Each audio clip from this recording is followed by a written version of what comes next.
Bonsoir. Le ministre de la Ville et de l'Aménagement du Territoire déterminé à récupérer les domaines de l'État.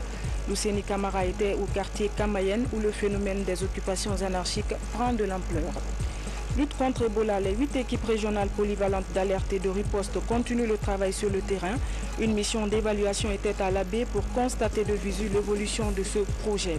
Direction Koba où les pêcheurs artisans s'organisent en groupement pour mieux exercer leurs activités. Cependant, ils sont confrontés à la sécurité en mer et la conservation des produits halieutiques. Mesdames et messieurs, bonsoir. Le dialogue politique au Palais du Peuple se poursuit. Aujourd'hui, le deuxième des 9 points à l'ordre du jour a été abordé.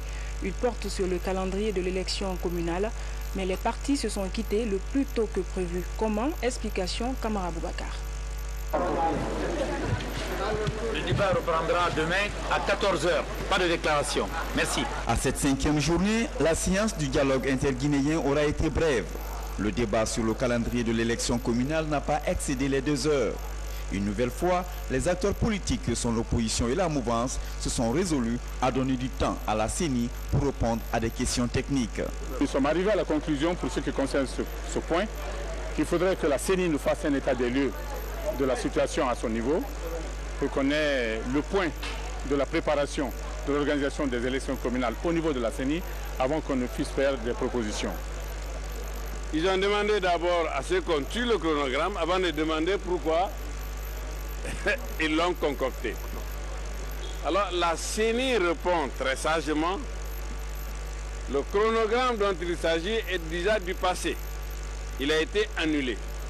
Qu'on ne demande pas de déterrer un mort et d'en compter les autres. Entre les deux parties, les efforts de médiation se poursuivent sereinement. La présidence du cadre du dialogue est confiante pour la suite des débats. Déjà, l'annulation du chronogramme de l'élection communale a permis l'ouverture des débats sur les délégations spéciales et le calendrier des élections à la base. Voilà, les travaux se poursuivront demain. Le ministre de la Ville et de l'Aménagement du Territoire sur pied de guerre contre les occupants illégaux des domaines réservés, Luceni Camara est déterminé à restaurer l'autorité de l'État. Il était récemment au quartier Camayen où le phénomène des occupations anarchiques du domaine public prend de l'ampleur. Le constat avec ça, Martin Francinadouni. Le ministère de la Ville et de l'Aménagement du Territoire poursuit son opération de récupération des réserves foncières de l'État. La machine débarrasse le quartier Camayen des baraques construites de façon illégale. Il n'y a pas d'urbanisme sans casse. Il n'y a pas d'urbanisme quand on doit prier ou faire des yeux doux aux populations qui occupent illégalement. Donc c'est dans ce cadre que la direction a trouvé nécessaire de doter le ministère de l'Urbanisme de cet engin qui permet aujourd'hui de donner l'image que le département avait perdu depuis un certain temps. Certains domaines de l'État complètement morcelés par des occupants illégaux. Outre les baraques, des immeubles avaient commencé à pousser. La situation attire l'attention du nouveau ministre du secteur. Les premiers coups de la machine paniquent les occupants.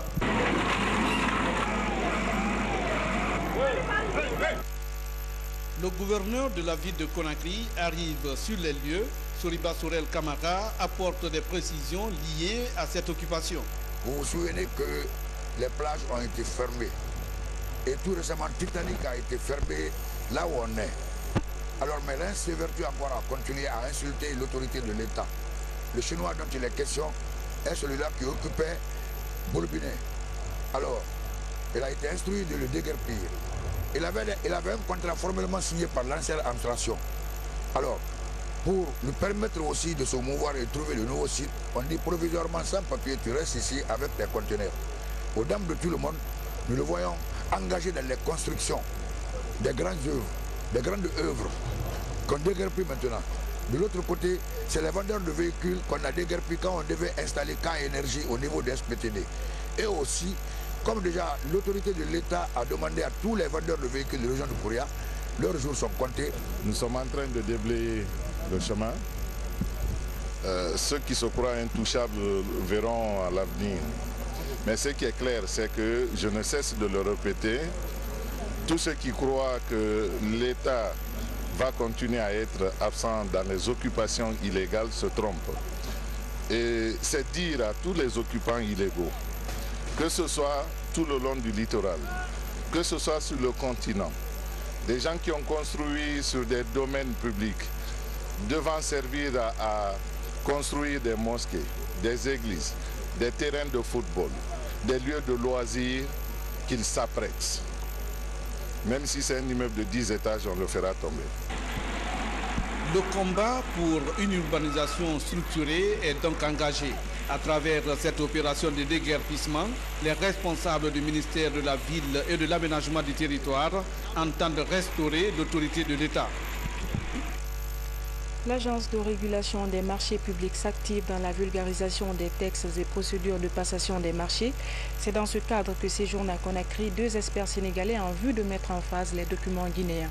Le point avec Boubacar Ba. L'autorité de régulation des marchés publics et l'unité de coordination et d'exécution des projets se retrouvent pour vulgariser les procédures de passation des marchés publics et délégation de services publics. L'exécution de cette formation découle d'un contrat signé entre le gouvernement et l'Institut supérieur africain pour le développement de l'entreprise du Sénégal. Tous les cadres des différentes directions impliqués dans l'exercice de la passation des marchés publics étaient au rendez-vous. Plusieurs sujets ont été abordés.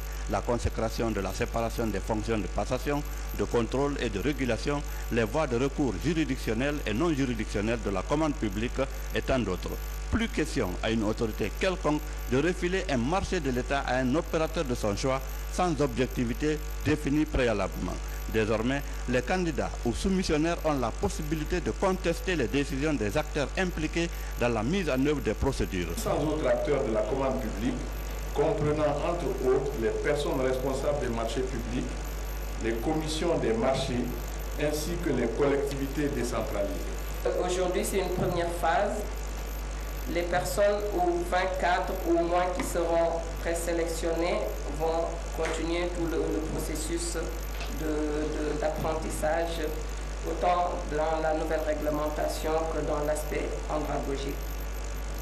Je vous exhorte à approfondir les enseignements reçus, parce que vous avez un défi majeur à relever, celui de former des cadres adultes en passation de marché. De l'analyse de la situation, des difficultés existent. Nombre excessif de supports de publication exigés pour les appels d'offres, absence de réduction de délais de publication, violation des procédures et le retard des délais de paiement de l'État. Des problèmes, somme toute, qui pourraient trouver des solutions à travers les concertations périodiques des acteurs concernés. Toutefois, la signature du décret créant l'organisme de certification des entreprises devrait permettre de mettre en avant les entreprises solvables et qualifiées à s'investir dans le pays en faveur des populations. Et puis la 39e session du Conseil des ministres de l'OHADA s'est récemment tenue à Yamoussoukro en Côte d'Ivoire. Pendant 2 jours, les ministres de la Justice et des Finances de l'Organisation pour l'harmonisation en Afrique de droit des affaires ont discuté de nombreuses questions prioritaires, notamment le fonctionnement des instances.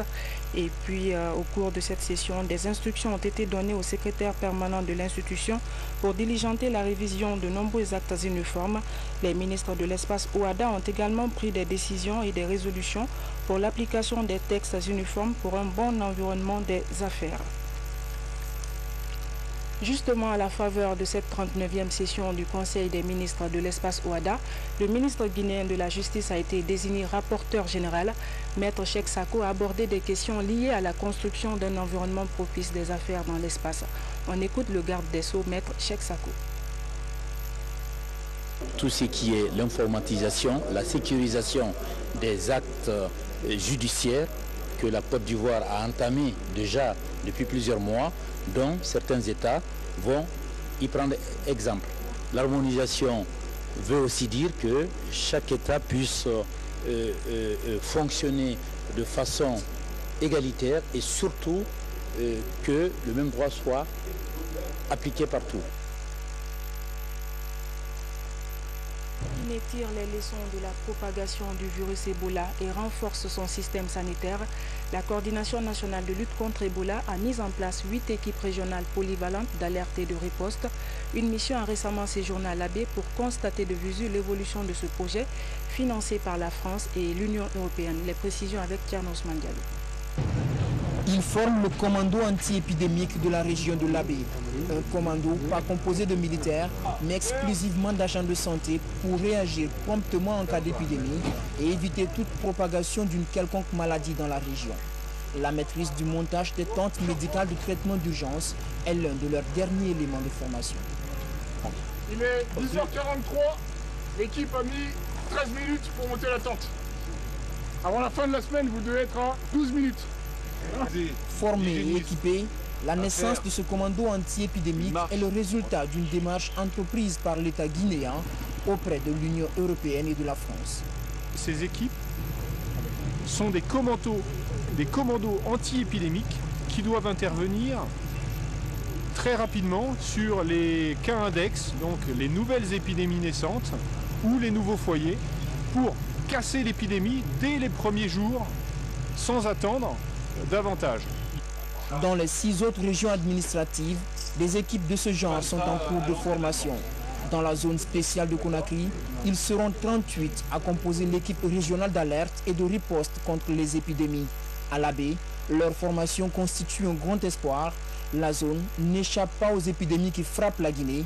Ici, Ebola a entraîné la mort de 6 personnes. Ce nouveau nom, c'est une équipe de commando contre toutes les épidémies. Singulièrement l'épidémie d'Ebola, l'épidémie de choléra, l'épidémie de méningite, l'épidémie de rougeole. Sans oublier qu'on a les autres maladies sous surveillance que toujours la même équipe doit surveiller selon les différents modules.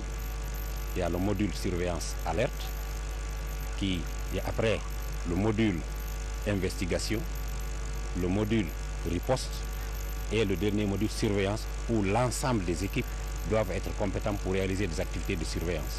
Nous avons l'habitude de le faire. Comme nous avons déjà un personnel formé, préparé, équipé, c'est très facile. Vous avez constaté l'épidémie d'Ebola n'a pas fait l'ont fait à l'Abbé parce que tout le monde était sensibilisé, déjà préparé. Mais c'est juste cette organisation qui nous manque. La mise en place des commandos anti-épidémiques s'inscrit aussi dans la stratégie post-Ebola en Guinée, notamment dans son volet renforcement du système sanitaire. Les équipes disposeront de moyens logistiques, dont des ambulances, pour mener à bien leur mission. Jeudi prochain à Boké, leurs activités seront officiellement lancées. Le nouveau directeur de l'UNFPA pour l'Afrique de l'Ouest échange avec les autorités guinéennes sur la situation de la fièvre Ebola, une mission qui lui a permis de rencontrer le ministre de la Jeunesse et celui de la Santé avant de poursuivre son périple au Libéria et en Sierra Leone. Compte rendu, Abdelaziz Baldé, Bernard Tanguino. 6 mois se sont écoulés depuis son accession à la tête de l'UNFPA, Fonds des Nations Unies pour la population. Le directeur de cette institution choisit la Guinée pour sa première tournée de prise de contact avec les partenaires. Une visite de 24 heures qui permet aux diplomates de s'enquérir de la situation de la fièvre Ebola en Guinée. Je crois que nos impressions sont très bonnes. Nous pensons qu'il y a des progrès importants qui sont faits dans la lutte contre le virus Ebola. Et nous avons espoir que dans les semaines qui viennent, les jours qui viennent, la Guinée va suivre le Libéria et que l'histoire du virus Ebola sera derrière nous. Et je crois que la leçon principale qu'il faut apprendre, c'est qu'il faut continuer à renforcer le système de santé. Il faut continuer à investir dans le système d'alerte. Le ministre de la Santé a saisi cette occasion pour rappeler la contribution de l'UNFPA dans la lutte contre Ebola en Guinée. L'UNFPA a été l'un des partenaires qui a apporté son soutien inestimable au ministre de la Santé dans le cadre de cette riposte en mettant à disposition les premiers véhicules, les premières ambulances qui étaient destinées à notre préfecture. Mais compte tenu de la situation d'urgence, l'UNFPA a mis à disposition cette logistique au département de la santé afin de circonscrire la dite épidémie. Donc aujourd'hui, s'il y a eu résultat, je ne dis pas que les autres partenaires n'ont pas contribué, mais je crois qu'il faut reconnaître les efforts fournis par l'UNFPA. Mabingi Ngom est attendu cette semaine au Libéria et en Sierra Leone.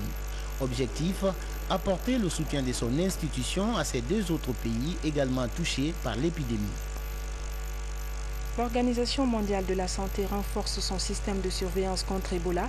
À travers une rencontre qui vient de se tenir à Conakry, l'OMS a présenté son plan stratégique, plan qui concerne l'ensemble des préfectures de la Guinée. Le point avec Abdoulaye Diallo. En Guinée, les efforts conjugués du gouvernement et ses partenaires ont permis de contrecarrer le virus Ebola. Ces 3 dernières semaines, seul Bokeh, Dubrika et Fourikaria ont enregistré des cas. Pour inverser la tendance, l'Organisation mondiale de la santé renforce le système de surveillance au niveau communautaire. De manière plus spécifique, nous voudrions élaborer des plans de surveillance à base communautaire pour toutes les préfectures du pays, discuter de leur mise en œuvre et aussi discuter des outils dont nous aurons besoin pour, de manière efficace et efficiente, mettre en œuvre un plan de renforcement de la surveillance épidémiologique en Guinée. C'est le constat de l'organisation. Les insuffisances de la Guinée résident dans la détection de tous les cas et la surveillance des décès communautaires. Au terme de ces échanges, qui ont duré 2 jours, des recommandations seront formulées en vue de mettre fin à l'épidémie pour emboîter les pas au Libéria. La société Topaz offre une importante quantité de denrées alimentaires aux familles victimes d'Ebola à Kamsar. Il s'agit de 10 tonnes de riz. Par ce geste, la société entend apporter son soutien aux populations de cette localité. La cérémonie de remise s'est faite en présence du gouverneur de la région de Bokeh, Younoussa Tawel Kamara.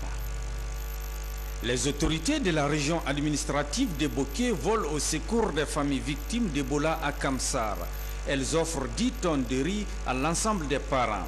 Un geste de solidarité pour compatir à leur douleur.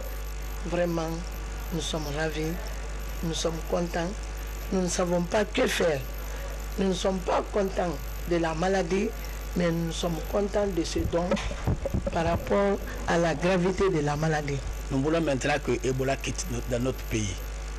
Mais si par malheur ça arrive, nous sommes obligés de venir. On ne nous appelle pas, nous venons. Parce que nous pensons que lorsque quelqu'un est victime de telles choses, il a besoin d'assistance. Le gouverneur de Bokeh a invité les populations au renforcement des mesures sanitaires pour éradiquer systématiquement Ebola, surtout éviter de nouvelles contaminations dans la région. Nous, ici à Bokeh, on est resté très longtemps sans avoir aucun cas d'épidémie. Du port autonome de Conakry se poursuit. La direction générale encourage les jeunes talents. Plusieurs bénéficient de formations pour mieux assurer la relève. Enquête au sein même de l'administration portuaire de notre reporter Alia Kamara.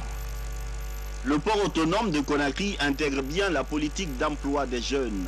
Sur un personnel de 696 employés, les 70% ont moins de 40 ans. Une volonté de rajeunissement du personnel conformément à la volonté du chef de l'État de confier des postes de responsabilité à la jeunesse.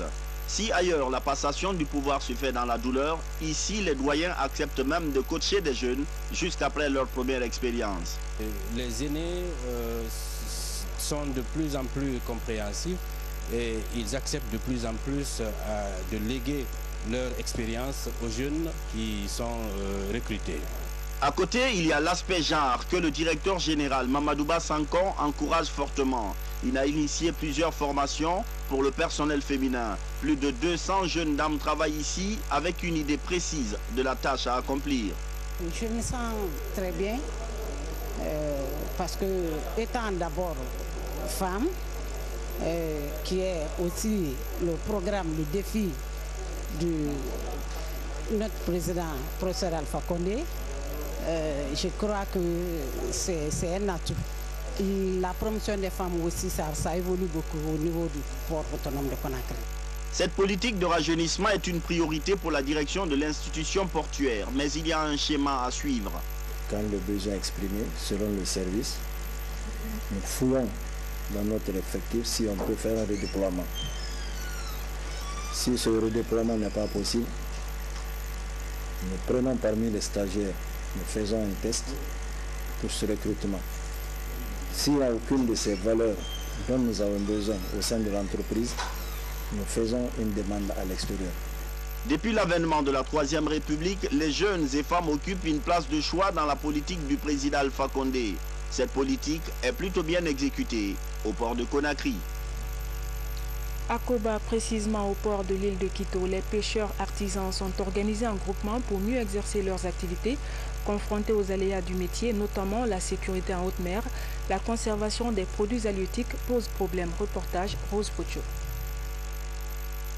Chaque jour, elles sont des dizaines de femmes à s'embarquer dans ces pirogues pour l'île de Quito. Dès l'aube, les pêcheurs sont affairés. Certains à la réparation des filets, d'autres veillent aux petits détails sur les pirogues.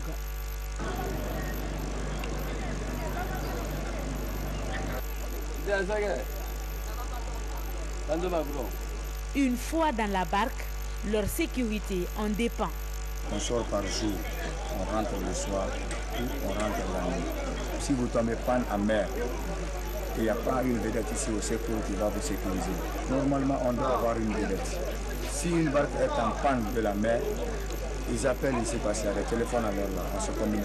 Une fois qu'il appelle son patron, le patron se dirige à l'autorité, l'autorité maintenant se dirige pour aller au secours. Mais les cas pareils, si ça nous arrive, c'est nous-mêmes qu'on se débrouille, on prête la barque de nos prochains, on cherche l'essence encore ici pour aller sécuriser. La traversée sur l'île est incontournable pour les paysans. En partant, ils emportent avec eux des marchandises afin de pouvoir les revendre. Le soir, tous reviennent avec beaucoup de poissons et parfois rien. Pendant ce temps, attendent les femmes au quai. Quand ils reviennent de la pêche, nous achetons le poisson. Ensuite, nous allons les faire fumer avant de les revendre sur le marché. On n'a pas de frigo ici. Frigo pour conserver le poisson. S'il y a trop de poissons, puisque ça se gâte, il n'y a pas de frigo. À part l'activité de pêche artisanale, les habitants de Quito exercent la riziculture, une des activités principales de ressources, de revenus. Ils sont professionnels de la pêche artisanale. Ces acteurs du secteur halieutique sont venus exprimer au Premier ministre leur adhésion à l'ambitieux programme du chef de l'État. Ce nouvel engagement de cette couche professionnelle rassure le chef du gouvernement, Mohamed Seyd Fofana. Compte rendu à Adi Camara.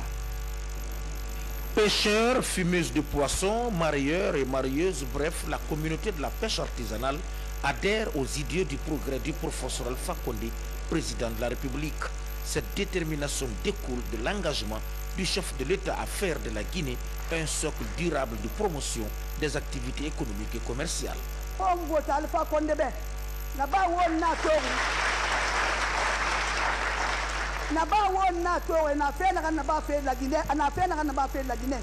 Na il est matin à 24 heures sur 24 heures. Na tena. Na ngali mi mura fema. Ka bala fe fanyi ndela ba atongo agana fe fanyi ka pera. Ka na gam fende to na ganna nya kuima. President Alpha Condé ka pera. Awo ngadi wo ngorebe. Yaga yire wonga kele na premier ministre na ka pera. Wo ngadi wo ngorebe alabe nan nabi.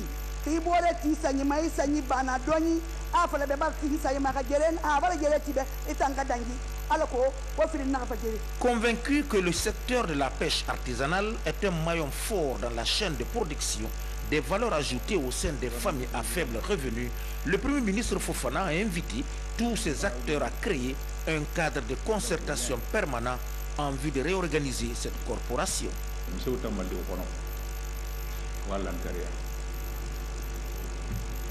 Ana mbirin tagam fe en tant que nous nana ke olu mahamdi o fini contrat kamalira hanna fa ana umata na kata ado ara khara hanna ba mara ba kella fama to bokra waliye alu agriculteur ni bo be ko ne mali so ne ya parce que chambre kirni ibrin na ko kirni kelbi hazir ko kelbi ha kunda engrais bebe fe be nu machine ye e mali c'est dire na langue là on a tout on y a tiré nara tout alhamdulillah rien ko ton fait kan kambiri an ko ndara biriga c'est man sig begbe fa ko wori si hadis bo son fotte fa ene mali ko ni biron ko kere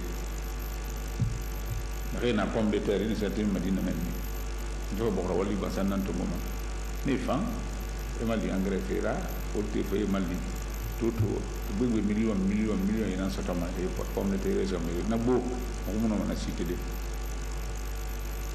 ne falo autant malina kon ndilla ma ho umma fala woyete di ko ha organisation e bet lang xam kono ha liborati bora kanama go mo wali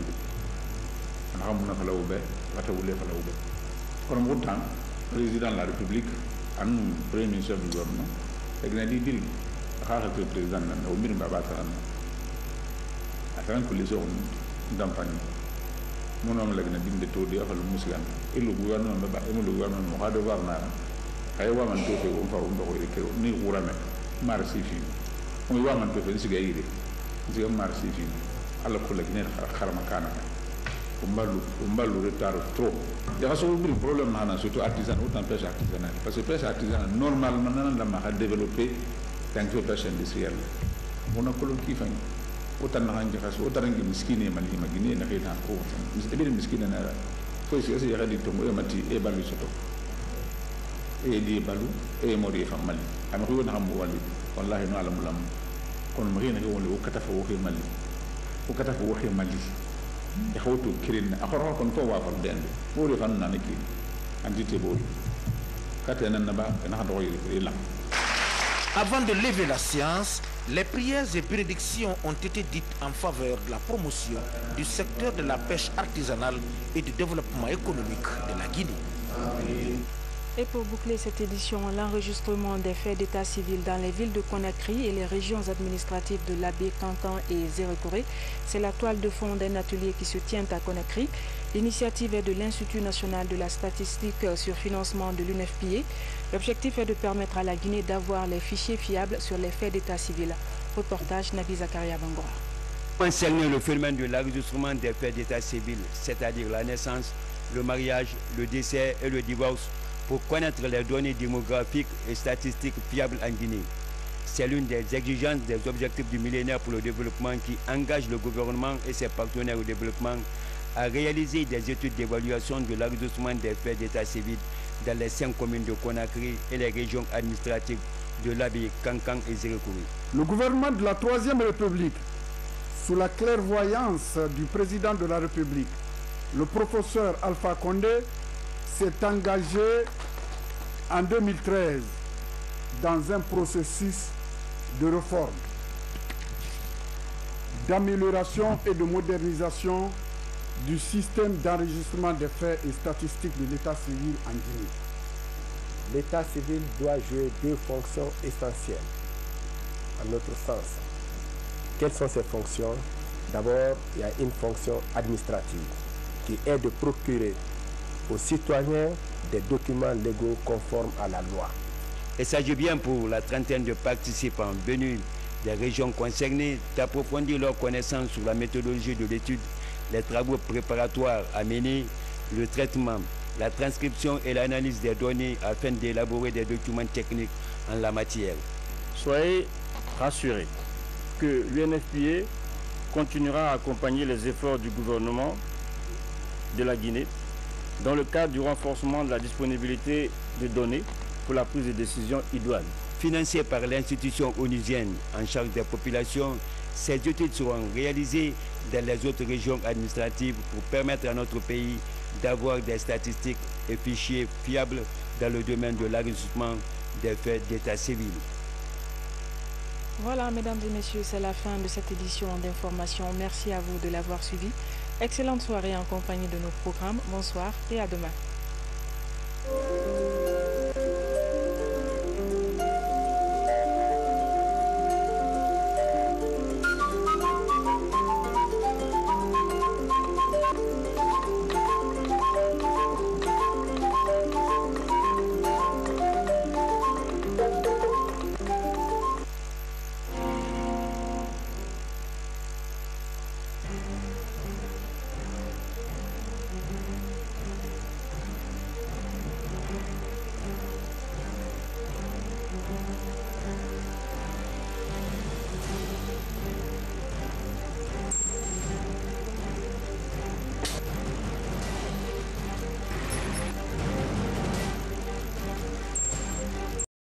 Pour inverser la tendance, l'Organisation mondiale de la santé renforce le système de surveillance au niveau communautaire.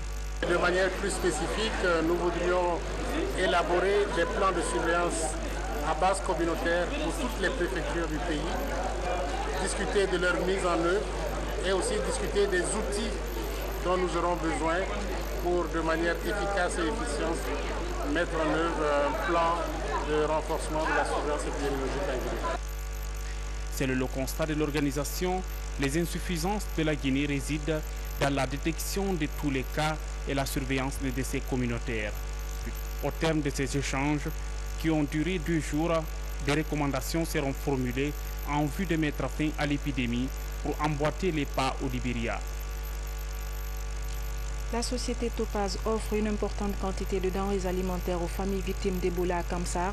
Il s'agit de 10 tonnes de riz. Par ce geste, la société entend apporter son soutien aux populations de cette localité. La cérémonie de remise s'est faite en présence du gouverneur de la région de Boké, Younousa Taro El Kamara. Les autorités de la région administrative de Boké volent au secours des familles victimes d'Ebola à Kamsar. Elles offrent 10 tonnes de riz à l'ensemble des parents. Un geste de solidarité pour compatir à leur douleur. Vraiment, nous sommes ravis, nous sommes contents, nous ne savons pas que faire. Nous ne sommes pas contents de la maladie, mais nous sommes contents de ce don par rapport à la gravité de la maladie. Nous voulons maintenant que Ebola quitte dans notre pays. Mais si par malheur ça arrive, nous sommes obligés de venir. On ne nous appelle pas, nous venons. Parce que nous pensons que lorsque quelqu'un est victime de telles choses, il a besoin d'assistance. Le gouverneur de Boké a invité les populations au renforcement des mesures sanitaires pour éradiquer systématiquement Ebola, surtout éviter de nouvelles contaminations dans la région. Nous, ici à Boké, on est resté très longtemps sans avoir aucun cas d'épidémie. Du port autonome de Conakry se poursuit. La direction générale encourage les jeunes talents. Plusieurs bénéficient de formations pour mieux assurer la relève. Enquête au sein même de l'administration portuaire de notre reporter Alia Kamara. Le port autonome de Conakry intègre bien la politique d'emploi des jeunes. Sur un personnel de 696 employés, les 70% ont moins de 40 ans. Une volonté de rajeunissement du personnel conformément à la volonté du chef de l'État de confier des postes de responsabilité à la jeunesse. Si ailleurs la passation du pouvoir se fait dans la douleur, ici les doyens acceptent même de coacher des jeunes jusqu'après leur première expérience. Les aînés sont de plus en plus compréhensifs et ils acceptent de plus en plus de léguer leur expérience aux jeunes qui sont recrutés. À côté, il y a l'aspect genre que le directeur général Mamadouba Sankon encourage fortement. Il a initié plusieurs formations pour le personnel féminin. Plus de 200 jeunes dames travaillent ici avec une idée précise de la tâche à accomplir. Je me sens très bien parce que étant d'abord femme, qui est aussi le programme, le défi de notre président, professeur Alpha Condé, je crois que c'est un atout. La promotion des femmes aussi, ça évolue beaucoup au niveau du port autonome de Conakry. Cette politique de rajeunissement est une priorité pour la direction de l'institution portuaire, mais il y a un schéma à suivre. Quand le besoin est exprimé, selon le service, nous fouillons dans notre effectif si on peut faire un redéploiement. Si ce redéploiement n'est pas possible, nous prenons parmi les stagiaires, nous faisons un test pour ce recrutement. S'il n'y a aucune de ces valeurs dont nous avons besoin au sein de l'entreprise, nous faisons une demande à l'extérieur. Depuis l'avènement de la Troisième République, les jeunes et femmes occupent une place de choix dans la politique du président Alpha Condé. Cette politique est plutôt bien exécutée au port de Conakry. À Koba, précisément au port de l'île de Quito, les pêcheurs artisans sont organisés en groupement pour mieux exercer leurs activités, confrontés aux aléas du métier, notamment la sécurité en haute mer. La conservation des produits halieutiques pose problème. Reportage Rose Pocho. Chaque jour, elles sont des dizaines de femmes à s'embarquer dans ces pirogues pour l'île de Quito. Dès l'aube, les pêcheurs sont affairés. Certains à la réparation des filets, d'autres veillent aux petits détails sur les pirogues.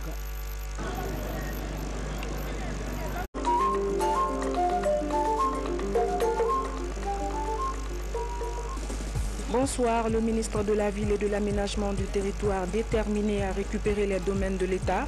Luceni Camara était au quartier Kamayen où le phénomène des occupations anarchiques prend de l'ampleur. Lutte contre Ebola, les 8 équipes régionales polyvalentes d'alerte et de riposte continuent le travail sur le terrain. Une mission d'évaluation était à la baie pour constater de visu l'évolution de ce projet. Direction Koba où les pêcheurs artisans s'organisent en groupement pour mieux exercer leurs activités. Cependant, ils sont confrontés à la sécurité en mer et la conservation des produits halieutiques. Mesdames et messieurs, bonsoir. Le dialogue politique au Palais du Peuple se poursuit. Aujourd'hui, le deuxième des 9 points à l'ordre du jour a été abordé. Il porte sur le calendrier de l'élection communale, mais les partis se sont quittés le plus tôt que prévu. Comment? Explication, Kamara Boubacar. Le débat reprendra demain à 14 h. Pas de déclaration. Merci. À cette 5e journée, la séance du dialogue interguinéen aura été brève. Le débat sur le calendrier de l'élection communale n'a pas excédé les 2 heures. Une nouvelle fois, les acteurs politiques que sont l'opposition et la mouvance se sont résolus à donner du temps à la CENI pour répondre à des questions techniques. Nous sommes arrivés à la conclusion, pour ce qui concerne ce point, qu'il faudrait que la CENI nous fasse un état des lieux de la situation à son niveau, pour qu'on ait le point de la préparation de l'organisation des élections communales au niveau de la CENI, avant qu'on ne puisse faire des propositions. Ils ont demandé d'abord à ce qu'on tue le chronogramme avant de demander pourquoi ils l'ont concocté. Alors la CENI répond très sagement, le chronogramme dont il s'agit est déjà du passé. Il a été annulé. Qu'on ne demande pas de déterrer un mort et d'en compter les autres. Entre les deux parties, les efforts de médiation se poursuivent sereinement. La présidence du cadre du dialogue est confiante pour la suite des débats. Déjà, l'annulation du chronogramme de l'élection communale a permis l'ouverture des débats sur les délégations spéciales et le calendrier des élections à la base. Voilà, les travaux se poursuivront demain. Le ministre de la Ville et de l'Aménagement du Territoire sur pied de guerre contre les occupants illégaux des domaines réservés, Luceni Camara est déterminé à restaurer l'autorité de l'État. Il était récemment au quartier Kamayen où le phénomène des occupations anarchiques du domaine public prend de l'ampleur. Le constat avec ça, Martin Francina Dounou. Le ministère de la Ville et de l'Aménagement du Territoire poursuit son opération de récupération des réserves foncières de l'État. La machine débarrasse le quartier Kamayen des baraques construites de façon illégale. Il n'y a pas d'urbanisme sans casse. Il n'y a pas d'urbanisme quand on doit prier ou faire des yeux doux aux populations qui occupent illégalement. Donc c'est dans ce cadre que la direction a trouvé nécessaire de doter le ministère de l'Urbanisme de cet engin qui permet aujourd'hui de donner l'image que le département avait perdu depuis un certain temps. Certains domaines de l'État complètement morcelés par des occupants illégaux. Outre les baraques, des immeubles avaient commencé à pousser. La situation attire l'attention du nouveau ministre du secteur. Les premiers coups de la machine paniquent les occupants.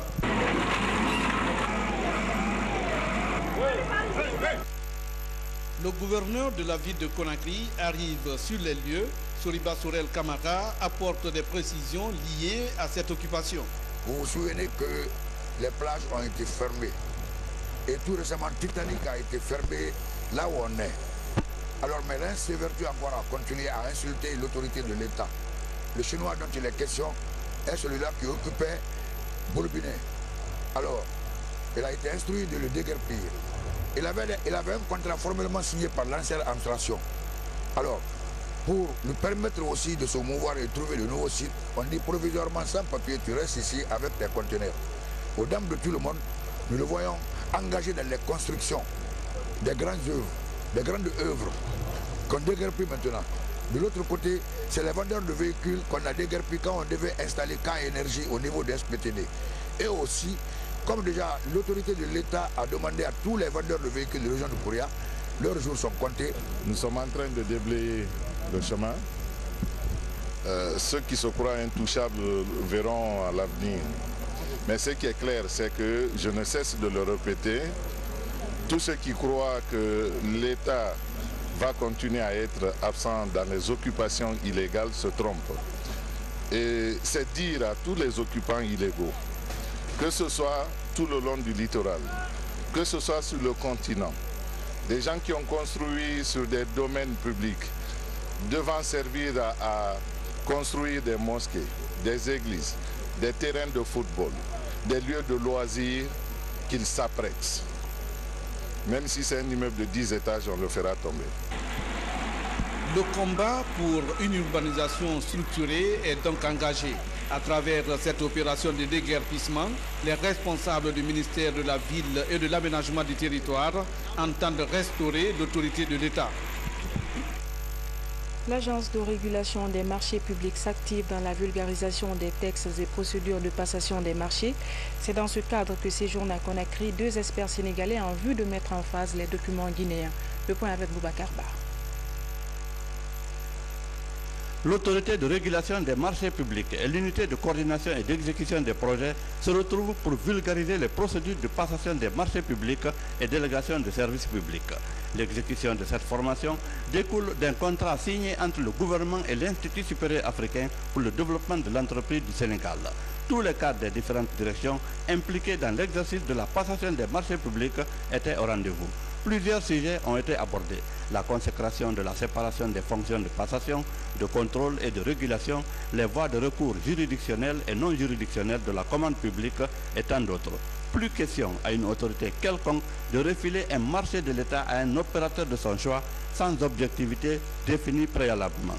Désormais, les candidats ou soumissionnaires ont la possibilité de contester les décisions des acteurs impliqués dans la mise en œuvre des procédures. Sans autres acteurs de la commande publique, comprenant entre autres les personnes responsables des marchés publics, les commissions des marchés ainsi que les collectivités décentralisées.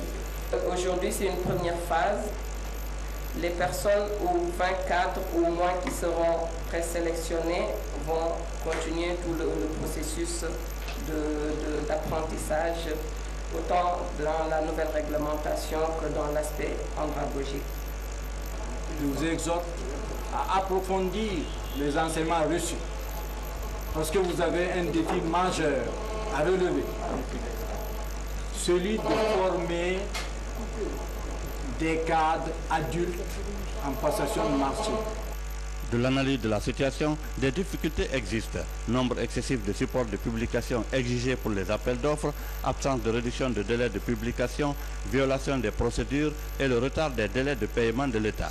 Des problèmes, somme toute, qui pourraient trouver des solutions à travers les concertations périodiques des acteurs concernés. Toutefois, la signature du décret créant l'organisme de certification des entreprises devrait permettre de mettre en avant les entreprises solvables et qualifiées à s'investir dans le pays en faveur des populations. Et puis la 39e session du Conseil des ministres de l'OHADA s'est récemment tenue à Yamoussoukro en Côte d'Ivoire. Pendant 2 jours, les ministres de la Justice et des Finances de l'Organisation pour l'harmonisation en Afrique du droit des affaires ont discuté de nombreuses questions prioritaires, notamment le fonctionnement des instances. Et puis, au cours de cette session, des instructions ont été données au secrétaire permanent de l'institution pour diligenter la révision de nombreux actes uniformes. Les ministres de l'espace OHADA ont également pris des décisions et des résolutions pour l'application des textes uniformes pour un bon environnement des affaires. Justement, à la faveur de cette 39e session du Conseil des ministres de l'espace OHADA, le ministre guinéen de la Justice a été désigné rapporteur général. Maître Cheikh Sako a abordé des questions liées à la construction d'un environnement propice des affaires dans l'espace. On écoute le garde des Sceaux, Maître Cheikh Sako. Tout ce qui est l'informatisation, la sécurisation des actes judiciaires que la Côte d'Ivoire a entamé déjà depuis plusieurs mois, dont certains États vont y prendre exemple. L'harmonisation veut aussi dire que chaque État puisse fonctionner de façon égalitaire et surtout que le même droit soit appliqué partout. Guinée tire les leçons de la propagation du virus Ebola et renforce son système sanitaire. La coordination nationale de lutte contre Ebola a mis en place 8 équipes régionales polyvalentes d'alerte et de riposte. Une mission a récemment séjourné à l'Abbé pour constater de visu l'évolution de ce projet financé par la France et l'Union européenne. Les précisions avec Tiernos Mandialo. Ils forment le commando anti-épidémique de la région de l'Abbé. Un commando pas composé de militaires, mais exclusivement d'agents de santé pour réagir promptement en cas d'épidémie et éviter toute propagation d'une quelconque maladie dans la région. La maîtrise du montage des tentes médicales de traitement d'urgence est l'un de leurs derniers éléments de formation. Il est 10h43, l'équipe a mis 13 minutes pour monter la tente. Avant la fin de la semaine, vous devez être à 12 minutes. Formé et équipé, la naissance de ce commando anti-épidémique est le résultat d'une démarche entreprise par l'État guinéen auprès de l'Union européenne et de la France. Ces équipes sont des commandos anti-épidémiques qui doivent intervenir très rapidement sur les cas index, donc les nouvelles épidémies naissantes ou les nouveaux foyers, pour casser l'épidémie dès les premiers jours sans attendre davantage. Dans les 6 autres régions administratives, des équipes de ce genre sont en cours de formation. Dans la zone spéciale de Conakry, ils seront 38 à composer l'équipe régionale d'alerte et de riposte contre les épidémies. À l'Abbé, leur formation constitue un grand espoir. La zone n'échappe pas aux épidémies qui frappent la Guinée. Ici, Ebola a entraîné la mort de 6 personnes. Ce nouveau nom, c'est une équipe de commando contre toutes les épidémies. Singulièrement l'épidémie d'Ebola, l'épidémie de choléra, l'épidémie de méningite, l'épidémie de rougeole. Sans oublier qu'on a les autres maladies sous surveillance que toujours la même équipe doit surveiller selon les différents modules. Il y a le module surveillance alerte, qui est après le module investigation, le module riposte et le dernier module surveillance où l'ensemble des équipes doivent être compétents pour réaliser des activités de surveillance. Nous avons l'habitude de le faire. Comme nous avons déjà un personnel formé, préparé, équipé, c'est très facile. Vous avez constaté l'épidémie d'Ebola n'a pas fait l'ont fait à l'Abbé parce que tout le monde était sensibilisé, déjà préparé. Mais c'est juste cette organisation qui nous manquait. La mise en place des commandos anti-épidémiques s'inscrit aussi dans la stratégie post-Ebola en Guinée, notamment dans son volet renforcement du système sanitaire. Les équipes disposeront de moyens logistiques, dont des ambulances, pour mener à bien leur mission. Jeudi prochain à Boké, leurs activités seront officiellement lancées.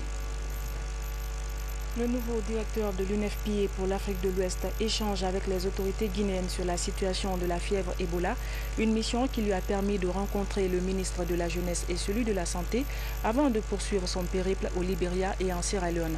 Compte rendu, Abdelaziz Baldé, Bernard Tanguino. 6 mois se sont écoulés depuis son accession à la tête de l'UNFPA, Fonds des Nations Unies pour la population. Le directeur de cette institution choisit la Guinée pour sa première tournée de prise de contact avec les partenaires. Une visite de 24 heures qui permet aux diplomates de s'enquérir de la situation de la fièvre Ebola en Guinée. Je crois que nos impressions sont très bonnes. Nous pensons qu'il y a des progrès importants qui sont faits dans la lutte contre le virus Ebola. Et nous avons espoir que dans les semaines qui viennent, ou les jours qui viennent, la Guinée va suivre le Libéria et que l'histoire du virus Ebola sera derrière nous. Et je crois que la leçon principale qu'il faut apprendre, c'est qu'il faut continuer à renforcer le système de santé. Il faut continuer à investir dans le système d'alerte. Le ministre de la Santé a saisi cette occasion pour rappeler la contribution de l'UNFPA dans la lutte contre Ebola en Guinée. L'UNFPA a été l'un des partenaires qui a eu à apporter son soutien inestimable au ministre de la Santé dans le cadre de cette riposte en mettant à disposition les premiers véhicules, les premières ambulances qui étaient destinées à notre préfecture. Mais compte tenu de la situation d'urgence, l'UNFPA a mis à disposition cette logistique au département de la santé afin de circonscrire la dite épidémie. Donc aujourd'hui, s'il y a eu résultat du débat que les autres partenaires n'ont pas contribué, mais je crois qu'il faut reconnaître les efforts fournis par l'UNFPA. Mabingi Ngom est attendu cette semaine au Libéria et en Sierra Leone. Objectif, apporter le soutien de son institution à ces 2 autres pays également touchés par l'épidémie. L'Organisation mondiale de la santé renforce son système de surveillance contre Ebola. À travers une rencontre qui vient de se tenir à Conakry, l'OMS a présenté son plan stratégique, plan qui concerne l'ensemble des préfectures de la Guinée. Le point avec Abdoulaye Diallo. En Guinée, les efforts conjugués du gouvernement et ses partenaires ont permis de contrecarrer le virus Ebola. Ces 3 dernières semaines, seul Bouquet, Dubrika et Fourikaria ont enregistré des cas.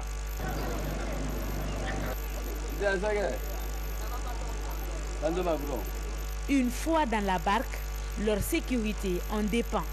On sort par jour, on rentre le soir ou on rentre la nuit. Si vous tombez panne en mer, il n'y a pas une vedette ici au secours qui va vous sécuriser. Normalement, on doit avoir une vedette. Si une barque est en panne de la mer, ils appellent ici parce qu'il y a des téléphones à leur on se communique. Une fois qu'il appelle son patron, le patron se dirige à l'autorité, l'autorité maintenant se dirige pour aller au secours. Mais les cas pareils, si ça nous arrive, c'est nous-mêmes qu'on se débrouille, on prête la barque de nos prochains, on cherche l'essence encore ici pour aller sécuriser.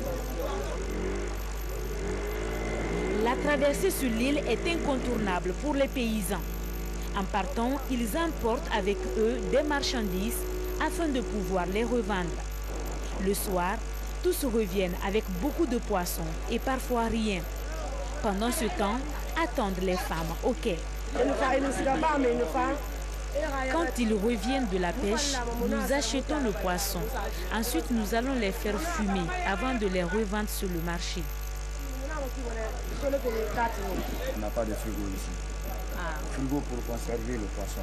S'il y a trop de poissons, puisque ça se gâte, il n'y a pas de frigo. À part l'activité de pêche artisanale, les habitants de Quito exercent la riziculture, une des activités principales de ressources, de revenus. Ils sont professionnels de la pêche artisanale. Ces acteurs du secteur halieutique sont venus exprimer au Premier ministre leur adhésion à l'ambitieux programme du chef de l'État. Ce nouvel engagement de cette couche professionnelle rassure le chef du gouvernement, Mohamed Seyd Fofana. Compte rendu à Di Camara. Pêcheurs, fumeuses de poissons, marieurs et marieuses, bref, la communauté de la pêche artisanale adhère aux idées du progrès du professeur Alpha Condé, président de la République. Cette détermination découle de l'engagement du chef de l'État à faire de la Guinée un socle durable de promotion des activités économiques et commerciales. Na ba wona to na fe na ba fe la Guinée na fe na ba fe la Guinée na il est matin à 24 heures sur 24 heures na tena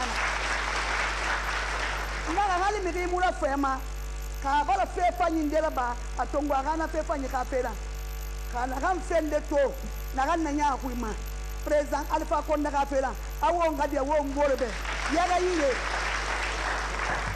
yire wonga kele na premier ministre na ka fela wanga dia wo mbore be alabe nan nabi ti bore ti sanyi mai sanyi bana doni afala be ba ti sanyi maka gelen abala geleti be itanga dangi alako wo fili na fa gele. Convaincu que le secteur de la pêche artisanale est un maillon fort dans la chaîne de production des valeurs ajoutées au sein des familles à faible revenu, le Premier ministre Fofana a invité tous ces acteurs à créer un cadre de concertation permanent en vue de réorganiser cette corporation.